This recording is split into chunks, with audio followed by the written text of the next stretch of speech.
Pega a sua Bíblia aí, irmãos. Abra no livro do Gênesis, o capítulo de número 22. Desde da madrugada de sexta para sábado, o Senhor está me incomodando e com essa palavra. Já estava me esquecendo aqui, ó. Irmãos, antes de nós irmos para a palavra, nós temos um visitante conosco. Acho que eles não ouviram, né? Vou responder, irmãos, nós temos um visitante conosco nessa manhã. Deixa eu ler aqui para eu não cometer o erro novamente de falar o nome errado. É Gedinaldo, é isso? Dali pode ser levantado. Ali, ó, o Gedinaldo é o esposo da nossa irmã Cícera. A nossa irmã Cícera está sorrindo hoje como nunca, né? Que prazer te conhecer, meu irmão.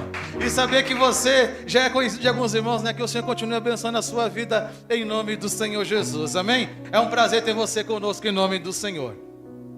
O livro do Gênesis, no capítulo número 22, vai contar uma história que nós já conhecemos. E quando eu comecei a ouvir os testemunhos, eu refleti daquilo que o Senhor vinha falando comigo desde sexta-feira. E o versículo 1 diz assim, ele inicia: depois destas coisas. A minha versão, que é a NVI, fala assim: passado algum tempo. E aí ele vai discorrer um propósito, um desafio ou uma prova que Deus fez com quem? Abraão. Mas o que me chamou a atenção, porque assim, ó, o desafio ou a prova a gente já conhece. Mas e por que o versículo inicia assim, passado algum tempo? Ou então depois destas coisas, eu não sei qual versão que você está aí em casa, mas fala assim, depois do quê? O que passou para que pudesse ter esse confronto com Abraão? Depois de algum tempo, vai falar de todo o percurso que Abraão, nós sabemos, Abraão, ele é considerado o pai da fé. Este homem que no capítulo número 12, quando ele recebe um chamado, ele deixa tudo, deixa a família e segue para ir para onde? Para uma direção que Deus deu. Não falou onde era, mas falou: olha, eu tenho algo a você e eu vou fazer de você uma grande nação. E ele saiu. Só que ele já saiu sem saber para onde ia. E quando ele leva a sua esposa ela era estéril. Como ser uma grande nação de um relacionamento onde o homem, a sua esposa é estéril? Já começa, mas esse homem resolveu crer. Ele obedeceu. Só que passou uma situação, ele foi para o Egito. Quando ele vai para o Egito, porque onde ele chegou na terra que Deus mandou, estava tendo fome. E porque ele chegou na terra que Deus mandou, estava tendo fome, ele talvez achou que o lugar não era bom. Porque afinal, quando Deus ele nos direciona, ele vai nos direcionar para algo bom, não é isso? Nem sempre, irmãos. Porque o que não é bom para você é propósito de Deus. Nós vimos aqui o nosso irmão Marcos comentando. Foi difícil. Já pensou você ver toda uma conquista de anos trabalhado ser jogado no lixo? E depois você ser jogado também? É terrível. Só que assim, para onde algumas pessoas falaram, o que vai ser da vida desse homem? Deus já tinha propósito. E Deus já tinha um plano. E quando nós compreendemos o plano que o Senhor tem para nós, nem sempre será confortável, mas a vontade do Senhor, ela é para nós boa, ela é agradável, e por isso que ela se torna perfeita. E assim também foi com esse homem. Só que quando ele passa aquele período, a gente sabe que o faraó se interessou pela sua esposa, ele mentiu, e surgiu tudo aquilo. Ele sai do Egito, ele retorna, e quando ele chega em um determinado ponto, ele faz um pacto com Deus, porque Deus falou: olha, eu vou fazer de você uma grande nação, porque você, mesmo não tendo permanecido no lugar onde eu te enviei, a palavra que eu tenho não volta atrás. Irmãos, Deus não é homem, e nem filho do homem.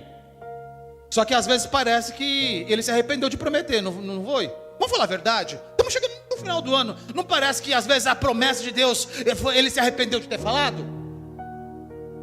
Alguns até parece que foi mentir. Ai, mas Deus não mente. Ah, mas fala a verdade. Se tem situação, fala: não pode. Deus não prometeu para eu ficar assim. Só que nós não compreendemos, porque para tudo existe um processo. E quando então Abraão ele sai do Egito, ele levanta um altar. E nesse altar que ele levanta, foi o primeiro altar que ele levantou, foi em Siquém. E ele colocou o altar, foi chamado o altar de revelação. Foi um pacto que o Senhor fez com ele. Então esse homem ele aprendeu que no relacionamento com Deus, ele poderia ter mais a proximidade. E a proximidade ele entendeu que era em adoração, prestando um culto ao Senhor, porque ele vivia num povo que prestava culto, era idólatra, toda a família dele era. Então ele sabia o que era adoração. Mas o Deus que os parentes dele adoravam era um Deus que tinha olho, mas não enxergava, um Deus que tinha ouvido, mas não ouvia. Só que de repente esse homem, ele ouviu um Deus sem ver, e ele acreditou no que ele ouviu sem contemplar.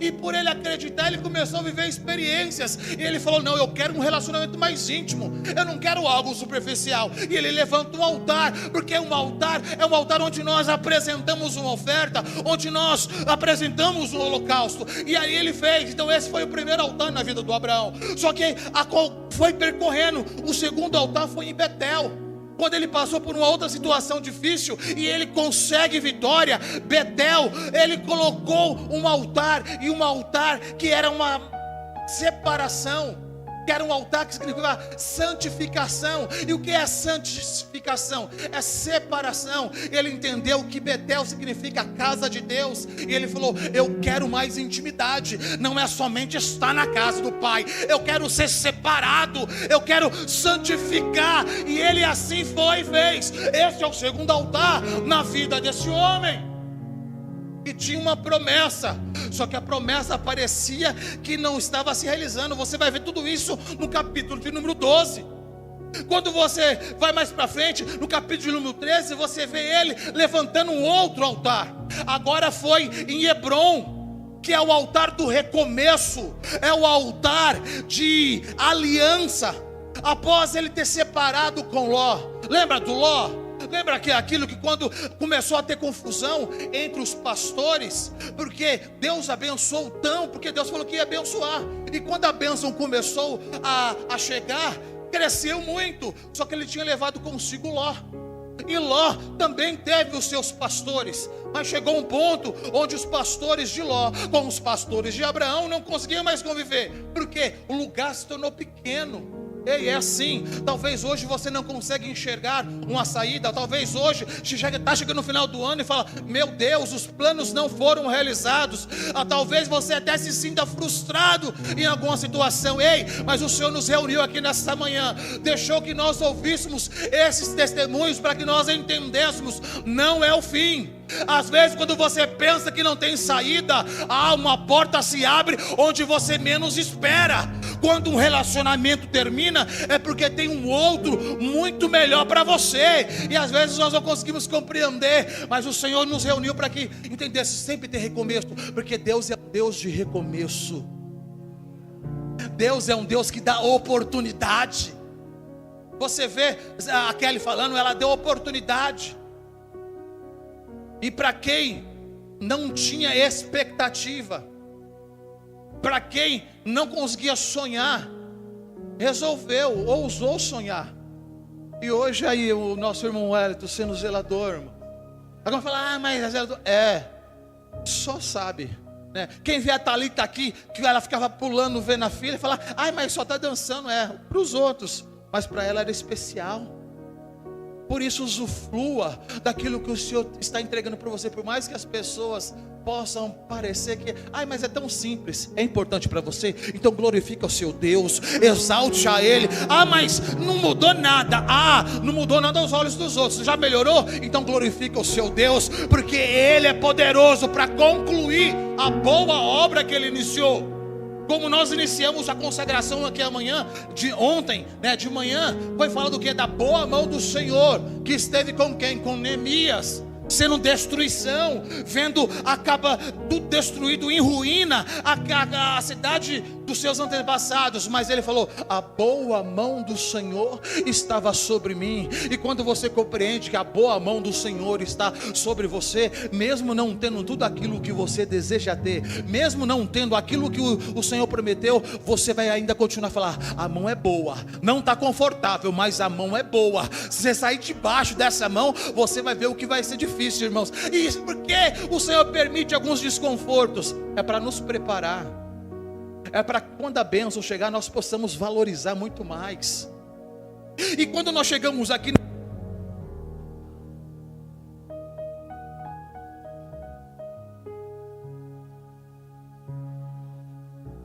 nesse terceiro altar, o altar de aliança, foi quando Ló falou: e agora? Abraão falou assim: Ló, escolhe aí, para onde você escolher, você vai para aquele lado e eu vou para o outro.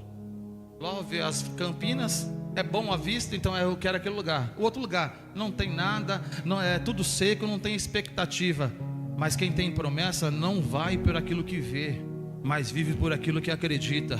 Quando ele foi, nós vimos o que o Senhor fez, mesmo onde não tinha expectativa. Deus prosperou a vida desse homem. Só que quando nós chegamos no capítulo de número 15, você vê esse homem questionando ao Senhor, porque ele fala: Senhor, a promessa não se realizou. Ele olha para sua casa, a sua esposa está passando já o tempo e ela ainda não gerou, ainda estava estéril. E agora o que eu faço? Ele olhou para o mordomo dele e ele falou: ah, Senhor, eu estou entendendo, a minha descendência virá pelo meu mordomo. Aí o Senhor falou: não, Abraão, eu que prometi, e a minha promessa não faz curva. Eu não erro, e muito menos me engano e minto. Eu falei que você vai ser pai de uma grande nação, e vai ser pelo ventre da sua esposa. Então a Bíblia fala que ele creu. Quando a Bíblia fala que Abraão creu, a Bíblia coloca assim: e isso foi-lhe imputado como justiça. Ela ainda permanecia estéril, a idade já estava sendo avançada, ele já estava com 86 anos, quase, uns 80 e poucos anos. Ele resolveu crer e continuou acreditando.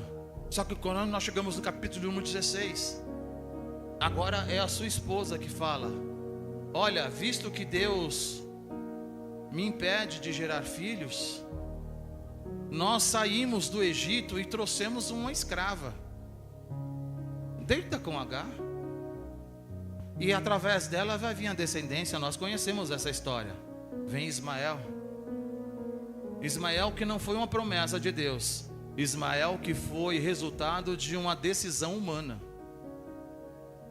Só que Abraão, ele ora ao Senhor e ele fala: Senhor, me dá descendência através de Ismael. O Senhor fala: Ismael terá descendência, porque eu vou atender a sua oração, mas ele não é o que eu prometi, porque o que eu prometi virá de Sara. 86 anos, 13 anos se passaram, onde Abraão não ouviu um A da boca de Deus. Deus ficou em silêncio por 13 anos, sem falar com Abraão. Sabe por quê? Escolhas.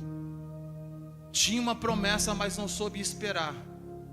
Ah, mas Deus, ele é um Deus de amor. Sim, irmãos, mas as nossas escolhas nós vamos padecer. Foram 13 anos sem ouvir a voz do Senhor. O pai da fé que estava acostumado a ouvir a voz do Senhor, esse homem que começou a levantar altar para buscar mais intimidade com o seu Deus, por causa de uma decisão, por ter dado ouvido e ter acreditado que eles poderiam ajudar. Mas Deus, ele não precisa da sua ajuda. Deus, ele não precisa da minha ajuda.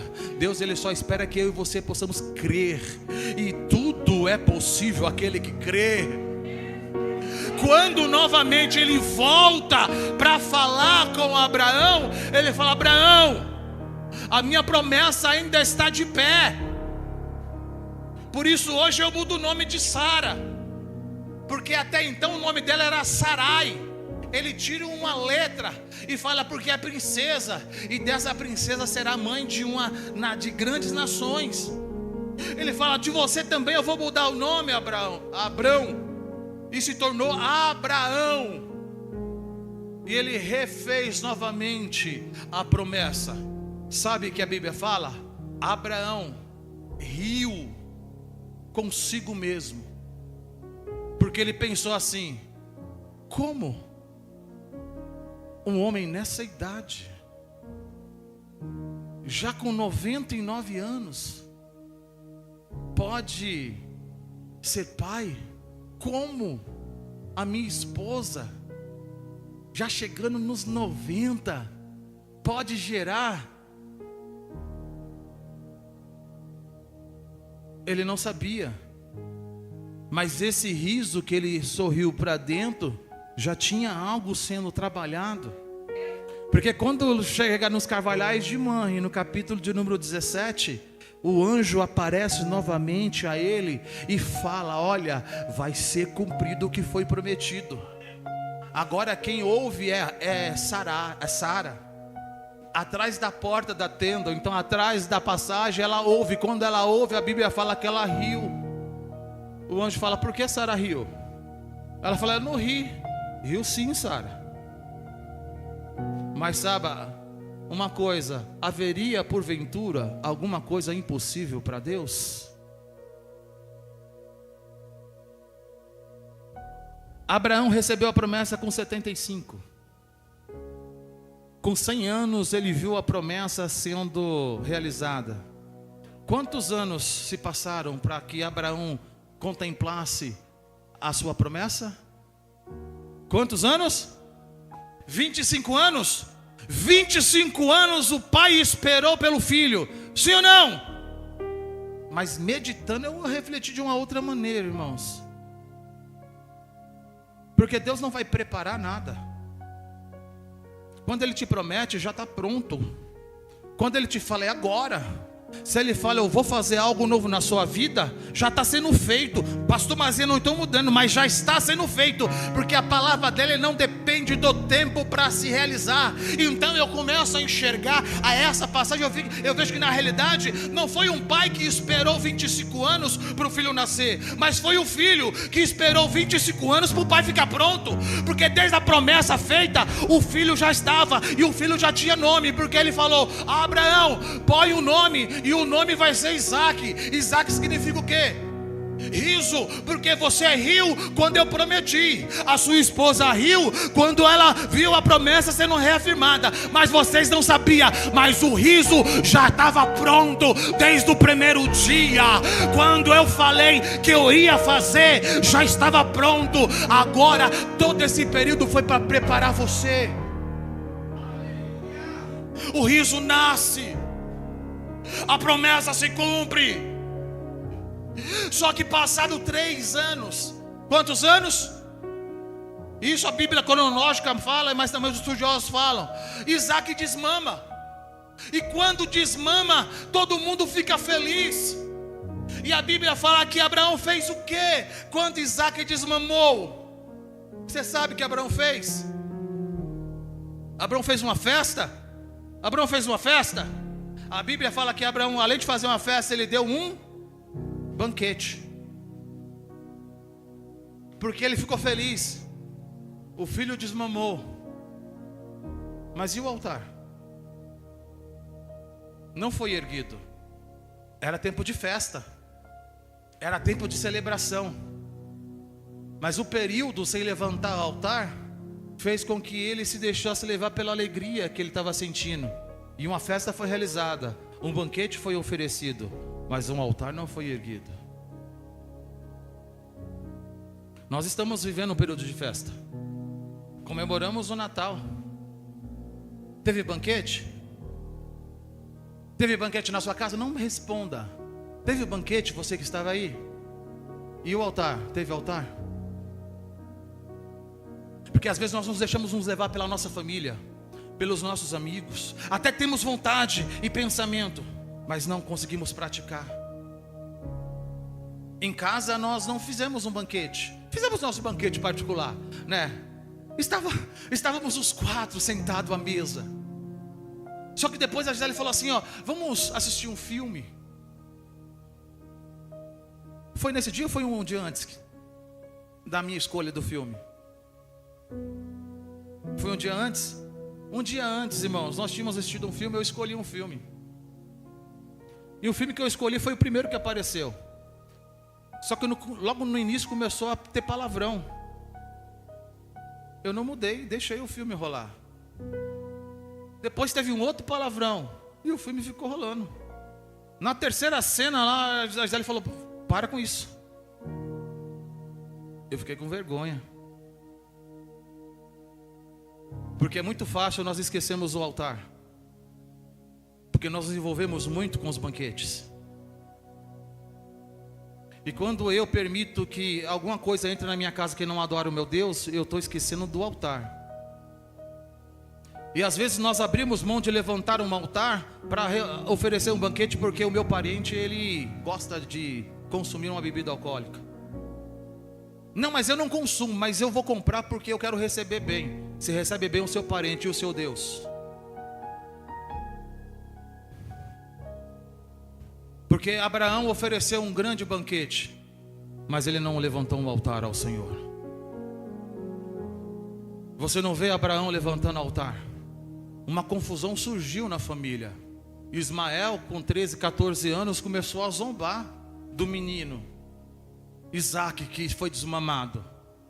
Sara ficou revoltada, falou: manda essa egípcia embora e leva também o seu filho, porque o filho dela não será herdeiro com o meu. Confusão. Será que se tivesse altar? Eu não sei, meu irmão. Mas uma coisa é fato, faltou altar. E quantas confusões acabam acontecendo porque nós não deixamos, ou nos deixamos levar por situações e por circunstâncias. Mas o Senhor me incomodou tanto nesses 2 dias. E no outro dia pela manhã eu fiquei para minha esposa, falei: eu estou envergonhado. Eu falei: nunca mais eu vou permitir que continue passando dentro da minha casa algo que não glorifique e exalte ao meu Deus. Eu não tenho vergonha de falar isso não, meu irmão, porque nós somos falhos e cometemos as nossas falhas. Mas quando nós a reconhecemos diante do nosso Deus, Ele nos justifica. E eu quero que cada dia mais Ele possa purificar a minha vida, a minha vista, os meus ouvidos, aquilo que eu estou deixando adentrar dentro desse lugar que eu chamo de templo. Você fala, quantas pessoas falam assim: eu sou o templo do Senhor. E a pergunta é: o que você está permitindo entrar dentro do templo do Senhor? Quais são as músicas que você está ouvindo na sua casa?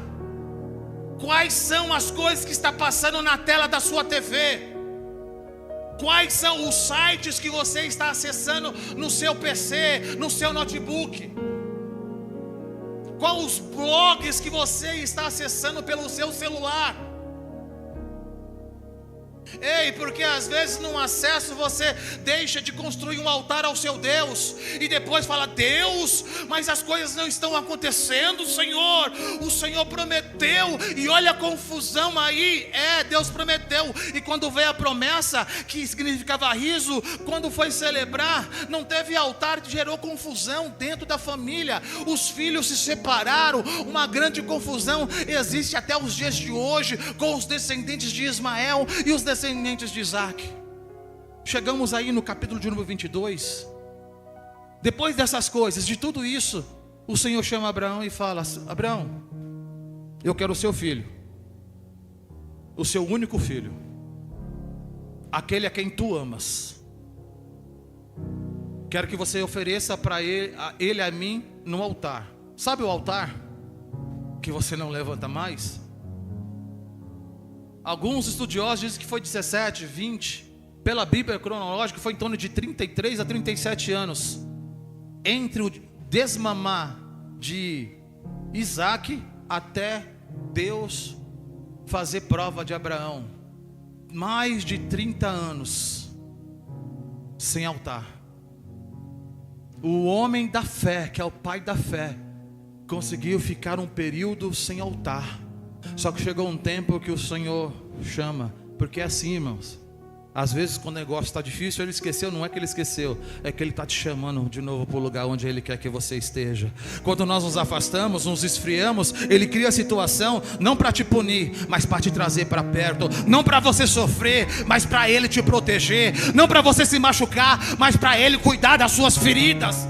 Às vezes nós choramos pelas feridas, mas nós não sabemos aquele que permite a ferida acontecer, a ele mesmo que sara. E quando ele pede isso, Abraão não nega. No outro dia pela manhã, ele corta a lenha, ele prepara o jumento, chama seu filho, não fala nada com a sua esposa, leva 2 dos seus servos e sai para onde? Sai para a terra de Moriá. 3 dias de caminhada. O que eles conversaram eu não sei, meu irmão. Eu só sei de uma coisa, fala que quando eles chegaram na terra de Moriá, não foi no monte Moriá, foi na terra de Moriá.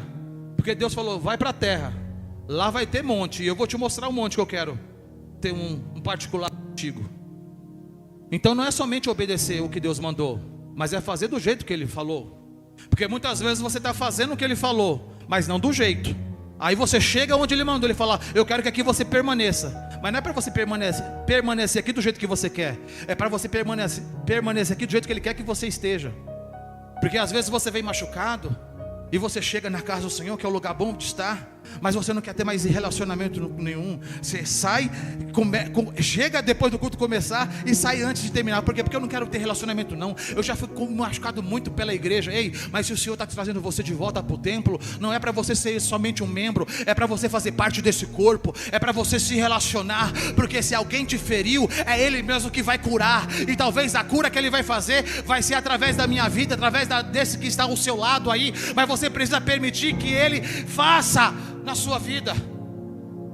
Chega então, 3 dias de caminhada. Quando chega lá em Moriá, a Bíblia fala que ele avistou de longe. E ele fala para os servos, vocês ficam aqui, que eu e o menino vamos subir. E quando eles começam a subir, a lenha foi colocada sobre os ombros de Isaac. Então já é mais uma prova que ele não era um menino novo. Ele não tinha apenas 17 anos. Ele já era um homem, já para suportar e aguentar uma lenha. Ele levou a lenha e o seu pai levou o fogo. E eles começaram a subir. E é muito bom, irmãos, quando nós cortamos lenha. É muito bom quando nós nos preocupamos com o fogo. Só que na subida chega uma hora que Isaac para e fala, meu pai. Ele fala, fala meu filho. Ele fala, pai, o Senhor falou que nós vamos vir para um holocausto. Ele falou, é sim meu filho. Oh meu pai, nos meus ombros tem a lenha, na sua mão tem o fogo, mas cadê então o cordeiro para o holocausto, meu pai? O pai fala assim, Deus proverá para si o cordeiro. Porque é bom ter fogo sim, precisa ter lenha sim, mas se não tiver cordeiro, meu irmão, não vai valer a pena. Às vezes você encontra pessoas que falam, eu paguei um preço muito alto, eu já cortei muita lenha para chegar no lugar onde eu estou, e ele não percebe que isso é bom. Mas se tiver lenha e não tiver cordeiro, não está completo. Se tiver lenha e não tiver, se tiver fogo e não tiver cordeiro, não está completo. Lá atrás, quando Deus chama Abraão, mais uma vez ele fala, Abraão, anda na minha presença e em outras versões fala assim, seja íntegro. Que é íntegro? Seja inteiro, não venha pela metade. Por isso é bom você cortar lenha. Irmãos, cortar lenha o que é? É você se dedicar na sua casa, é você ter tempo de oração, é você ter separação. E o que é o fogo? É você jejuar, é você meditar na palavra. Isso é muito bom, mas isso não é completo, porque precisa ter lenha e necessita ter fogo, mas não pode faltar o cordeiro. E a igreja hoje está acostumada com lenha. Tem algumas que estão acostumadas com fogo, mas nem sente falta do cordeiro. No culto roda, o fogo desce. E eu não sou nada contra, eu sou pentecostal, meu irmão. Às vezes você não vê aqui, mas tem em outro lugar. Eu dou lugar, eu pulo, eu salto, eu glorifico. Só que precisa ter cordeiro.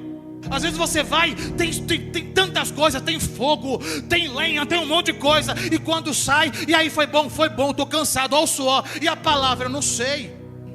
Por quê? Porque se envolveu com o fogo, deixou a lenha queimar. E quando tem até fogo no canto, deixa a lenha queimar, deixa queimar, né? Mas se queimar sem cordeiro, meu irmão, não está completo. Queimar sem cordeiro não fica completo, porque o que vai fazer gerar a fumaça é quando a gordura do cordeiro começar a ser queimada pelo fogo. O odor, o cheiro gostoso do churrasco só vem quando a gordura começa a ser queimada. Tira a gordura e põe a carne para assar. Pode ser a carne melhor que tem, ela vai ficar seca e não vai ter cheiro, porque tem gordura. E a gordura quem tem é quando você põe o cordeiro, e quando eles sobem e chega no lugar, pronta, amarra Isaac, ele vai matar. Ouve uma voz: não faz isso, porque hoje eu sei, Abraão, que você me ama. Tudo isso, irmãos, é para terminar aqui. Nós sabemos, Deus não queria Isaac, Deus queria de volta a Abraão. E tudo isso que nós falamos nesses minutos é para falar: ei, Abraão, Deus está chamando você de volta. Ei, irmã, Abraão, Deus está chamando você de volta. Volta para ter a intimidade que tinha. Volta a levantar altar. Não tem problema ter banquete, é bom, mas não pode faltar o cordeiro. Sentar à mesa com a família é maravilhoso, mas tem que ter a presença do cordeiro. E nessa manhã o Senhor encerra falando comigo e com você: eu quero você de volta. Ai, mas eu estou tão... é do jeito que você está, porque quem vai consertar você sou eu. Quem vai te vestir sou eu. Quem vai lavar as suas vestes sou eu. Quem vai santificar a sua vida sou eu. Eu só faço uma coisa: vem. Pode ficar sob seus pés? Você pode ficar sob seus pés? Feche seus olhos. Eu não sei o que te fez de repente você não sentir a falta do cordeiro e deixado de levantar este altar, mas nessa manhã o Senhor está chamando você de volta, e Ele quer purificar a sua e a minha vida. Ele quer restaurar o nosso relacionamento. Nós temos uma opção nessa manhã: banquete ou holocausto?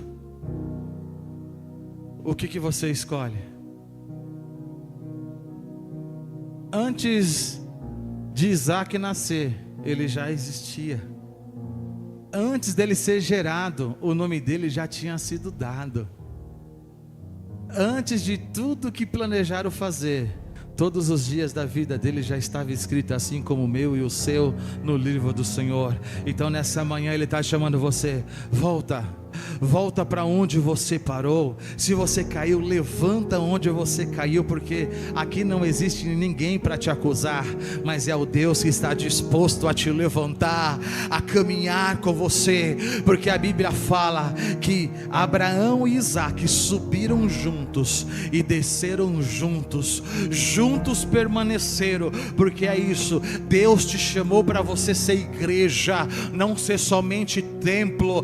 Deus te separou não para você ser somente uma criatura, mas para você ser o filho amado, que alguém pode não valorizar, mas Ele fala: eu te amo, eu te escolhi dentro do ventre da sua mãe, eu te separei e te estabeleci nesta terra. É para esse tempo onde o amor de muitos estão se esfriando, hoje o Senhor quer reavivar a sua vida, quer reavivar este amor que foi congelado por alguma coisa, em nome de Jesus. Meu Deus, aqui está a sua igreja, Senhor, o meu Pai amado, nesta manhã, onde nós, ó Pai amado, glorificamos, exaltamos o seu nome, contamos testemunhos, te adoramos, Senhor. Nós encerramos, ó Pai amado, refletindo nessa palavra. Ah, meu Deus, sonda agora cada coração que aqui está, meu Pai, cada mente que aqui está, Senhor. E se porventura alguém estiver cativo aqui, ó Pai, eu lanço por terra agora, quebro toda palavra contrária, toda sentença que foi dada, Senhor. O meu Pai amado, a sua palavra, Pai amado, nos ensina, porque muitas vezes nós até fazemos planos, Pai. Talvez tem pessoas, ó Pai amado, que adentrou aqui nesta manhã, ou está conosco do seu lar, que o pensamento é: eu não quero mais me envolver, que o pensamento é: eu não quero mais ter relacionamento. Ah, Senhor, mas a tua palavra nos ensina que o coração do homem pode até fazer planos, mas os que prevalecem é a sua vontade. Por isso, Espírito Santo, se alguém aqui está com esse pensamento, entrou aqui com esse pensamento, muda agora, Senhor. Cura a ferida, meu Pai, restaura a esta vida, alcança esse que está em casa, meu Deus. Não permita, meu Pai amado, que ele permaneça nessa situação, mas traz de volta, Pai amado, ao convívio da tua casa. Restaura a vida dessa mulher, restaura a vida deste homem, meu Pai. Nessa história, Senhor, a impossibilidade era notória, a idade era avançada. Meu Pai amado, o costume das mulheres já tinham passado, não tinha mais condições nenhuma de gerar, mas tinha promessa, tinha uma palavra, e porque a palavra havia sido liberada, meu Pai, essa família viu, cumpriu e aprendeu com todo esse processo. Esse que confiou em matar o seu único filho, a quem amava, foi também e é considerado o pai da fé, Senhor, porque o Pai amado, ele creu contra a esperança. Esperança essa era qual nunca tinha havido uma ressurreição, ninguém sabia o que era isso, mas quando Abraão subiu para oferecer o seu filho, ele falou: nós vamos subir, mas nós também lá vamos adorar, e depois de adorar nós vamos descer, porque ele creu, porque ele tinha uma palavra. E quando a palavra foi fixada em seu coração, em sua mente, foi-lhe imputado como justiça. Meu Pai, quantas palavras já foram direcionadas a este homem, a esta mulher, a esta família, Senhor. Meu Deus, por mais que era o que nós vimos, por mais, ó Pai amado, a realidade possa, Pai amado, mostrar que não vai acontecer, Senhor, que nós saiamos daqui desta manhã de posse dessa palavra, Senhor. Por isso, toda essa palavra contrária, Senhor, tudo aquilo que entrou, ó Pai amado, no ouvido deste homem, dessa mulher, que trouxe tristeza, que criou ferida, meu Pai amado, nós lançamos por terra também, quebramos todo laço. Meu Pai, derrama seu bálsamo para curar essa ferida. As marcas vão ficar, Senhor, mas não vai ficar ferida aberta, sabe? Meu Pai, mas que saímos daqui, Senhor, saímos crendo, Pai amado, que nós vamos viver a promessa. Saímos crendo, Senhor, que aquele que prometeu é fiel para completar, meu Pai. Por isso, ó Pai amado, nós declaramos, Senhor, Pai amado, que este final de ano venha a ser um final de ano onde, ó Pai amado, tenhamos cordeiro no nosso lar, ó Pai amado, onde não falte a tua presença, onde a paz que excede todo entendimento humano venha a ser notório em nossas vidas, meu Pai. Em nome de Jesus nós oramos, meu Deus, e em nome de Jesus nós declaramos, em nome do Senhor Jesus.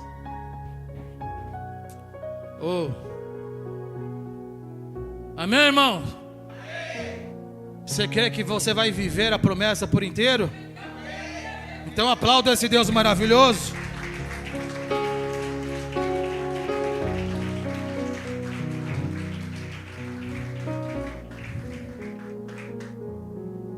O de repente do Senhor pode ser ainda hoje, eu não sei, mas de uma coisa eu sei: se você crer, se eu crer, nós vamos testificar, e depois nós testemunharemos aquilo que o Pai fará em nossas vidas, em nome do Senhor Jesus. Amém?